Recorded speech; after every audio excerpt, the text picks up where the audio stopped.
الإخوة الكرام، الأخوات الفاضلات، السلام عليكم. قناة الزعيم ترحب بكم أيها الإخوة الأفاضل.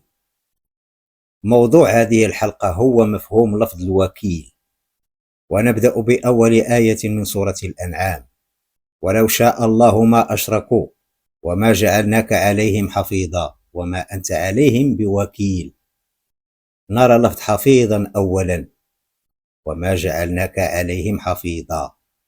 ولفظ حفيظا يعني من يراقب إنسانا ما أو شيئا ما ليحفظه من أن يصاب بمكروه، مثلا كما نرى في سورة يوسف: قال اجعلني على خزائن الأرض إني حفيظ عليم، يعني سأحافظ على خزائن الأرض ولن يصيبها أي مكروه.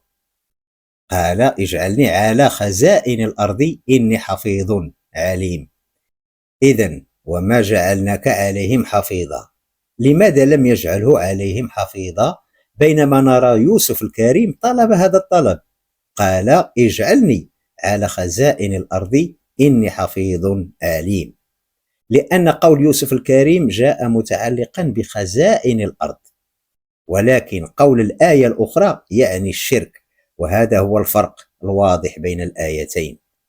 ولو شاء الله ما أشركوا وما جعلناك عليهم حفيظا وما أنت عليهم بوكيل. لفظ وكيل هو من يريد أو يحاول أن ينفع موكله. موكله فوضه أمرا ما، والآخر يشتغل ويحاول أن يرضيه، أليس كذلك؟ أعمال المشركين لست عليهم حفيظا، لم تفوض إليك لتكون عليهم وكيلا. الأمور المتعلقة بالدين الإلهي لا وكالة فيها لأي بشر، لأنها بين العبد وربه سبحانه. ولهذا نرى سورة النساء تقول: ولله ما في السماوات وما في الأرض وكفى بالله وكيلا. وكفى بالله وكيلا. وننتقل إلى آية أخرى من سورة الأنعام: وكذب به قومك وهو الحق قل لست عليكم بوكيل. القول واضح، لا وكالة في دين الله تعالى كما ترون. وكذب به قومك، بما كذب قومه؟ بالقرآن، وهذه أعظم كارثة، والقوم في سبات عميق. وكذب به قومك وهو الحق قل لست عليكم بوكيل. وهذه الآيات التي رتلناها كلها تلغي الشفاعة المزعومة، لا شفاعة ولا هم يحزنون. فالقول الصادق واضح، وتحريف الموروث أيضا واضح: قل لست عليكم بوكيل. وإذا ذهبنا إلى سورة يونس سنجد نفس الكلام: قل يا أيها الناس قد جاءكم الحق من ربكم فمن اهتدى فإنما يهتدي لنفسه ومن ضل فإنما يضل عليها وما أنا عليكم بوكيل. هذا هو ما قاله الرسول الكريم وبلغه لهم: وما أنا عليكم بوكيل. لماذا إذن؟ لأن الأمر متعلق بالحق الإلهي، بالهدى والضلال، أي بآياته. قل يا أيها الناس قد جاءكم الحق من ربكم فمن اهتدى فإنما يهتدي لنفسه ومن ضل فإنما يضل عليها. وقال: وما أنا عليكم بوكيل، يعني لا تعتمدوا علي في تدبير أمور دينكم، أنا بلغت وما علي إلا البلاغ. الكرة الآن بين أيديكم أنتم، كل واحد منكم مسؤول عن نفسه، فمن اهتدى فإنما يهتدي لنفسه ومن ضل فإنما يضل عليها. كل شيء واضح وبين. وننتقل إلى سورة الزمر: الله خالق كل شيء وهو على كل شيء وكيل.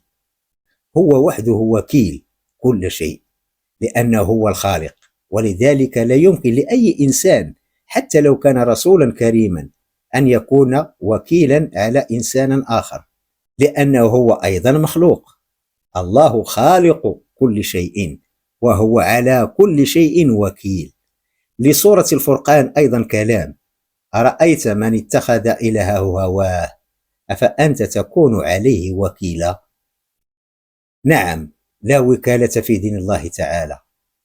أرأيت من اتخذ إلهه هواه فسأله أفأنت تكون عليه وكيلا؟ كيف كان الرد؟ نعم، سأكون عليه وكيلا وأشفع له وسيدخل الجنة. هل هذا كلام؟ الرد قرأناه قبل دقائق قليلة.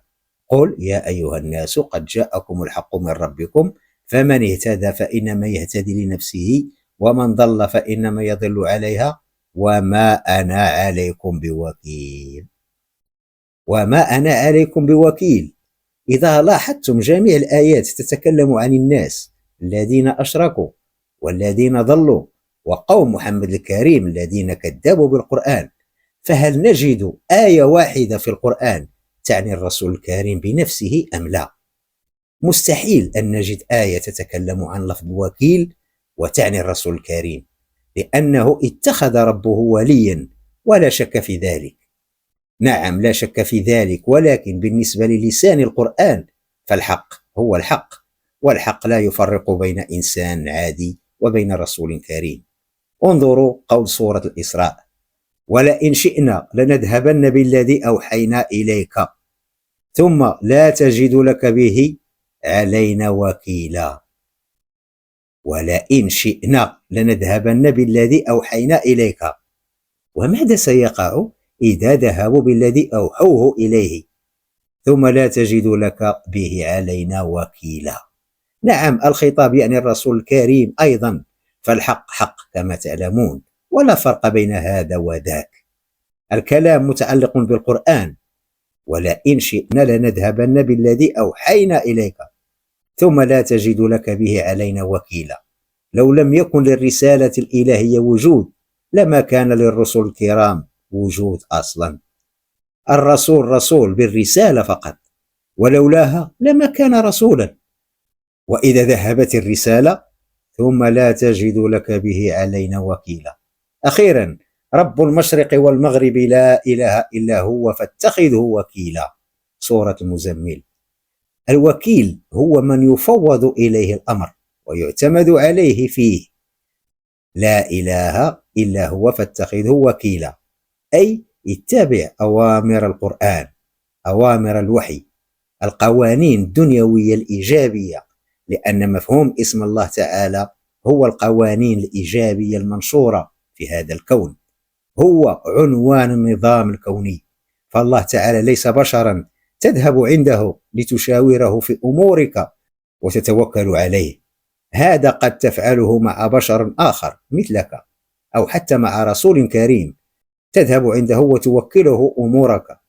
الله تعالى ليس هكذا، والتوكل عليه هو اتباع آياته القرآنية وقوانينه الدنيوية الإيجابية. والسلام عليكم أيها الإخوة الكرام.